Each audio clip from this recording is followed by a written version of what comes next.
Tel Aviv লক্ষ্য করে হুতির ক্ষেপণাস্ত্র বৃষ্টি, আতঙ্কে ইসরায়েলিরা, হামলায় কেঁপে উঠল তেল আবিব।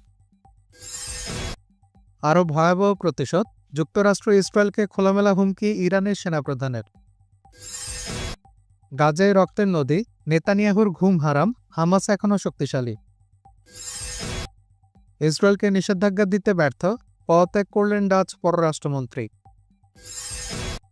রুশ অস্ত্রই কাল হল, এরদোগানকে অপমানজনক প্রত্যাখ্যান ওয়াশিংটনের। ইরানে ভয়ঙ্কর সাহায্যের ড্রোন কিনে গবেষণা করতে চায় আমেরিকা। এবং রাশিয়ার সস্তা তেলের নেপথ্যে ভারতের মুকেশ আম্বানি, চমকপ্রদ রিপোর্ট দিল আল জাজিরা।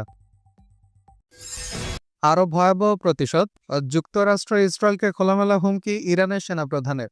যুক্তরাষ্ট্র ইসরায়েলকে সরাসরি হুমকি দিলেন ইরানের সেনাপ্রধান মেজর জেনারেল আমির হাতামি। তিনি স্পষ্ট জানিয়ে দিয়েছেন, তেহরানের উপর আক্রমণ হলে এর জবাব হবে আগের চেয়ে আরও ভয়াবহ।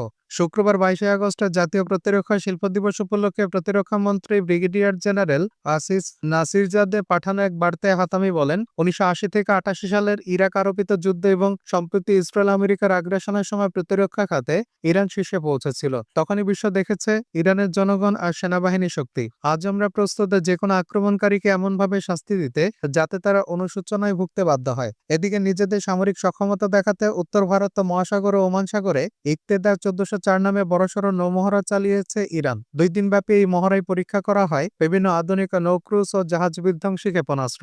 গাইডেড মিসাইল ক্রুজার জেনেভিয়া ডেস্ট্রয়ার সাভালান থেকে একসাথে ছোড়া হয় নাসির, গাদির আর কাদের নামের ক্ষেপণাস্ত্র, যা নিখুঁতভাবে ভূপৃষ্ঠ সমুদ্রের লক্ষ্যবস্তুতে আঘাত আনে। মহড়ায় ব্যবহার করা হয় যুদ্ধজাহাজ, বিমান ইউনিট, উপকূলীয় সমুদ্রভিত্তিক ক্ষেপণাস্ত্র ব্যবস্থা এবং ইলেকট্রনিক যুদ্ধ প্রস্তুতিও। বিশ্লেষকরা বলছেন, এই মহড়া শুধু শক্তি প্রদর্শন নয়, বরং ইরানের প্রতিরক্ষা খাত কতটা আধুনিক হয়েছে তারই বড় প্রমাণ।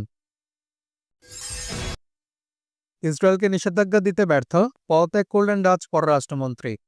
গাজে ইসরায়েলের সামরিক আগ্রাসনের বিরুদ্ধে অতিরিক্ত নিষেধাজ্ঞা আনার চেষ্টা করেছিলেন তিনি, কিন্তু মন্ত্রিসভায় সমর্থন না পেয়ে শেষ পর্যন্ত পদত্যাগ করলেন নেদারল্যান্ডসের পররাষ্ট্রমন্ত্রী কাসপার ফেলকাম।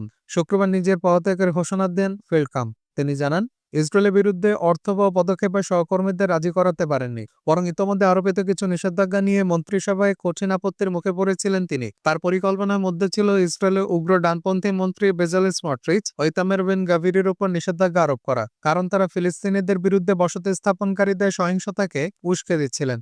এছাড়া ফিল্ডকাম্প নৌবাহিনী জাহাজের যন্ত্রাংশ রপ্তানির 3টি অনুমতিও বাতিল করেছিলেন। তিনি সতর্ক করে বলেছিলেন, গাজার পরিস্থিতি দ্রুত অবনতির দিকে যাচ্ছে এবং এই সরঞ্জামের অবাঞ্ছিত ব্যবহারের ঝুঁকি রয়েছে। তারপর থেকে নেদারল্যান্ডস এখন পররাষ্ট্রহীন অবস্থায় পড়ল, এমন সময় যখন ইউরোপীয় ইউনিয়ন ইউক্রেনের জন্য নিরাপত্তা নিশ্চয়তা নিয়ে কাজ করছে এবং যুক্তরাষ্ট্রের সঙ্গে শুল্ক ইস্যুতে আলোচনায় ব্যস্ত রয়েছে। ফিল্ডকম্পের পদত্যাগের পর সমর্থনে এগিয়ে এসেছেন তার দল নিউ সোশ্যাল কন্ট্রাক্ট পার্টির সব মন্ত্রী ও রাষ্ট্রীয় সচিবরা। তারা সবাই সংহতি জানিয়ে অন্তর্বর্তী সরকার থেকে সরে দাঁড়িয়েছেন। রাশিয়া সস্তা তেলের নেপথ্যে ভারতের মুকেশ আম্বানি, চমকপ্রদ রিপোর্ট দিল আল জাজিরা। ভারতের সস্তায় রুশ তেল কেনার নেপথ্যে রয়েছেন এশিয়া শীর্ষ ধনী মুকেশ আম্বানি, এমনটাই জানাচ্ছে কাতার ভিত্তিক সংবাদ মাধ্যম আল জাজিরা। রাশিয়া ইউক্রেন যুদ্ধ শুরুর পর থেকে রাশিয়ার তেলের উপর নির্ভরশীলতা বেড়েছে ভারতের, আর এই সবচেয়ে বড় সুবিধাভোগী হচ্ছেন মুকেশ আম্বানির প্রতিষ্ঠান রিলায়েন্স ইন্ডাস্ট্রিজ বা RIL। যুক্তরাষ্ট্র অভিযোগ করেছে, এভাবে ভারত ও চীন রাশিয়ার অর্থনীতিকে জ্বালানি দিচ্ছে। মার্কিন প্রেসিডেন্ট ডোনাল্ড ট্রাম্প নিজের সোশ্যাল মিডিয়ায় লিখেছেন, যখন সবাই চাই ইউক্রেন হত্যাযজ্ঞ থামুক, তখন ভারত আর চীন রাশিয়ার সবচেয়ে বড় ক্রেতা হয়ে উঠেছে। এতে পরিস্থিতি আরো খারাপ হচ্ছে। মার্কিন ট্রেজারি সেক্রেটারি স্কট বেসেন্ট বলেছেন, ভারতের সবচেয়ে ধনী পরিবারগুলো এই সস্তা তেলের ব্যবসা থেকে বিশাল মুনাফা করেছে। CREA বা centre for research on energy and clean এয়ারের তথ্য অনুযায়ী 2021 সালে মুকেশ আম্বানির জামনগর রিফাইনারিতে রুশ তেলের অংশ ছিল মাত্র 3%। কিন্তু ইউক্রেন যুদ্ধের পর সেটি বেড়ে দাঁড়িয়েছে প্রায় 50%। শুধু 2025 সালের প্রথম 7 মাসে রাশিয়া থেকে 18.3 মিলিয়ন টন অপরিশোধিত তেল কিনেছে রিলায়েন্স, যা গত বছরের তুলনায় 64% বেশি। এর বাজার মূল্য প্রায় $8.7 বিলিয়ন।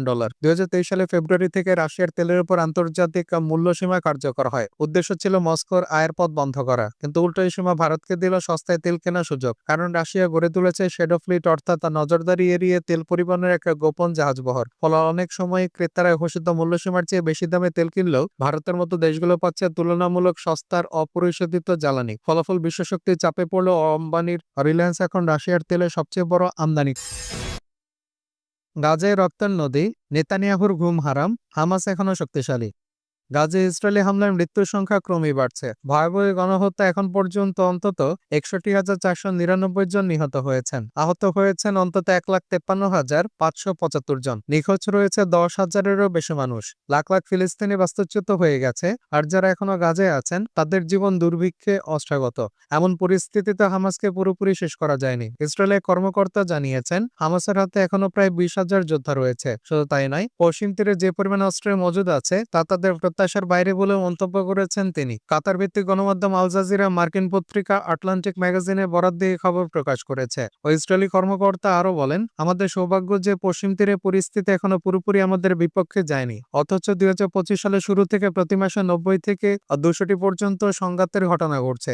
ইসরায়েলি বিমান বাহিনীর সাবেক জেনারেল নম্রতা শেফার আটলান্টিককে বলেন, গাজা এখন নেতানিয়াহুর মূল কৌশল হল যুদ্ধ চালিয়ে যাওয়া। এর মাধ্যমে তিনি আসলে নিজের রাজনৈতিক জোটের স্বার্থই রক্ষা করছেন। অন্য কারণে তিনি আরো যোগ করেন, যদি ৭ই অক্টোবরে হামলাটা হিজবুল্লাহ চালাতো তাহলে আজ আমাদের সেনারা লেবাননে আটকে থাকতো। উল্লেখ্য, ২০২৩ সালে ৭ই অক্টোবর থেকে গাজায় ধারাবাহিক গণহত্যা চালিয়ে আসছে ইসরায়েল। হত্যা, অনাহার, ধ্বংসার, বাস্তুচ্যুতি সব ধরনের নির্মম কর্মকাণ্ডই সেখানে চলছে। আন্তর্জাতিক সম্প্রদায় অপরাধ আদালতের বিবৃতিকে একেবারে উপেক্ষা করছে তেল আবিব। শুধু গাজায় নয়, ইসরায়েলি বাহিনী পশ্চিম তীর ও জেরুজালেম এলাকাতেও অভিযান চালাচ্ছে।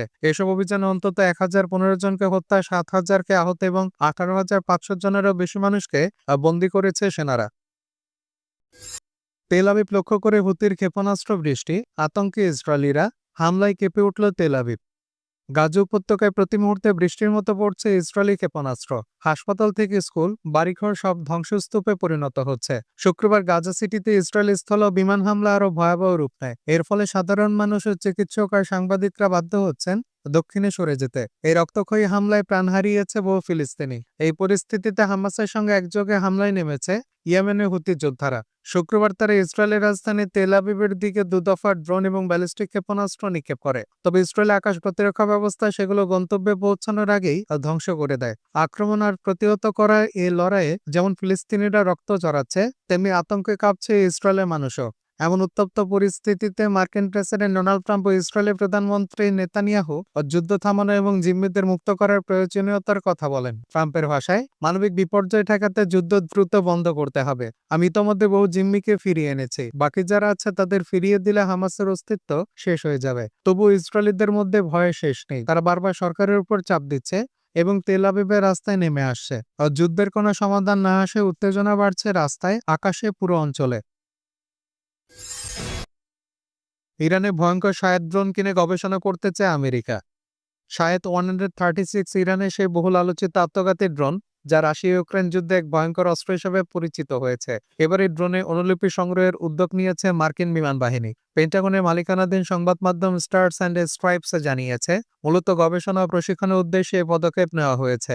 ফেডারেল নথি অনুযায়ী প্রাথমিকভাবে শাহেদ 136-এর 16টি অনুলিপি চাইছে বিমান বাহিনী। ভবিষ্যতে আরও 20টি কেনার পরিকল্পনাও রয়েছে। বিশেষজ্ঞদের মতে, প্রতিপক্ষ দেশগুলো যেসব ড্রোন ব্যবহার করছে সেগুলো মোকাবেলা করার কৌশল রপ্ত করতে এই কপি ব্যবহার করবে যুক্তরাষ্ট্র। শাহেদ ড্রোন ধীরে ও নিচু উচ্চতায় উড়ে বলে রাডারে শনাক্ত করা কঠিন হবে। তাই এগুলো প্রতিরোধের অনুশীলনে মার্কিন বাহিনীর বড় সুবিধা হবে। শাহেদ 136 প্রথম প্রকাশ আসে 2021 সালে ইরানের এক সামরিক মহড়ায়। সস্তা খরচ, একসাথে ঝাঁক কৌশলে ব্যবহার এবং সহজ রপ্তানি সব মিলিয়ে এটি হয়ে উঠেছে অসম যুদ্ধে এক বড় হাতিয়ার। রাশিয়া ইউক্রেন যুদ্ধে এই ড্রোনকে অনেকে বলছে সত্যিকারের গেম চেঞ্জার। ডেল্টা উইং নকশার এই ড্রোনটি 50 কেজি ওয়ারহেড বহন করতে পারে। প্রায় 185 কিলোমিটার বা ঘন্টা গতিতে এটি 2,500 কিলোমিটার উড়তে সক্ষম। 2022 সালে ইউক্রেন আক্রমণের পর রাশিয়াকে শাহেদ সরবরাহ করে ইরান। পরে রাশিয়া নিজস্বভাবে এই ড্রোন তৈরি শুরু করে, প্রতিবারে এবং নতুন নাম দেয় জেরান বা জেরানিয়াম। এখনো নিয়মিত ক্ষেপণাস্ত্র হামলার পাশাপাশি এই ড্রোন দিয়ে ইউক্রেনের প্রতিরক্ষা ভেদ করছে মস্কো। অন্যদিকে যুক্তরাষ্ট্র হাতে নিয়েছে জবাবি কৌশল। গত জুলাই অ্যারিজোনা ভিত্তিক সংস্থা স্পেকওয়ার্কস বানিয়েছে লুয়াস নামের কম খরচের ড্রোন, যা মার্কিন প্রতিরক্ষায় নতুন সম্ভাবনা দেখাচ্ছে। রুশ অস্ত্রই কাল হলো, এরদোগানকে অপমানজনক প্রত্যাখ্যান ওয়াশিংটনের। ওয়াশিংটনে সরাসরি প্রত্যাখ্যানে ভেঙে গেল প্রেসিডেন্ট রিসেপ তাইপ এরদোগানের বহু প্রতীক্ষিত স্বপ্ন। আবারও জানিয়ে দিল যুক্তরাষ্ট্র তুরস্ক কোনোভাবে F-35 যুদ্ধ বিমান কর্মসূচিতে ফিরতে পারবে না। এই অধ্যায় শুরু 2019 সালে। সে বছর রাশিয়ার তৈরি S-400 এয়ার ডিফেন্স সিস্টেম কিনে আনে আঙ্কারা। নেটো মিত্ররা এতে ক্ষুব্ধ হয়। আশঙ্কা ছিল রুশ প্রযুক্তি হাতে থাকলে নেটোর গোপন প্রতিরক্ষা তথ্য মস্কোর হাতে পৌঁছে যাবে। তাই সেই বছরে তুরস্ককে F-35 প্রকল্প থেকে বের করে দেয় যুক্তরাষ্ট্র। এরপর থেকে এরদোগান একের পর এক দর কষাকষি করেছেন, কখনো হুমকি, কখনো সমঝোতার ইঙ্গিত দিয়েছেন। সম্প্রতি আলোচনায় নতুন আশাও জেগেছিল, কিন্তু আগস্টের মাঝামাঝি যুক্তরাষ্ট্রের পররাষ্ট্র দপ্তর থেকে স্পষ্ট চিঠি আসে, S-400 ছড়ানো না হলে F-35-এ ফেরার সুযোগ নেই। 20 আগস্ট কংগ্রেসম্যান ক্রিস পাপাসদের কাছে পাঠানো সেই চিঠিতে জানানো হয়, আমাদের অবস্থান অপরিবর্তিত, প্রতিরক্ষা ও গোয়েন্দা সম্পদ রক্ষা করাই অগ্রাধিকার। চিঠিতে স্বাক্ষর করেন মার্কিন স্টেট ডিপার্টমেন্টের শীর্ষ কর্মকর্তা পল ডি গোয়াগুলিও আনুনে। শুধু রাজনৈতিক বার্তা নয়, যুক্তরাষ্ট্র সামনে এনেছে 2020 সালের ন্যাশনাল ডিফেন্স অথরাইজেশন অ্যাক্টের 1245 ধারা এবং ক্যাটসা সংশোধন আইন। সাব জানিয়ে দেওয়া হয়েছে, তুরস্কের উপর নিষেধাজ্ঞা বহাল থাকবে যতক্ষণ না তারা রুশ S-400 সরিয়ে নেয়। এদিকে 40 জন প্রভাবশালী মার্কিন কংগ্রেস সদস্য তুরস্ককে ফিরতে না দেওয়ার আহ্বান জানিয়েছিলেন। তাদের যুক্তি, রুশ অস্ত্র হাতে রেখে যদি তুরস্ক F-35-এ ফিরে আসে তবে নেটোর সবচেয়ে উন্নত যুদ্ধবিমানের গোপন প্রযুক্তি চলে যেতে পারে রাশিয়ার কাছে। এই প্রচারণায় পাশে দাঁড়ায় গ্রিসপন্থী American Hellenic Institute, Armenian National Committee, American Jewish Committee এবং কুর্দি সংগঠনগুলো। ফলে এরদোগানের জন্য এ হলো এক অপমানজনক প্রত্যাখ্যান।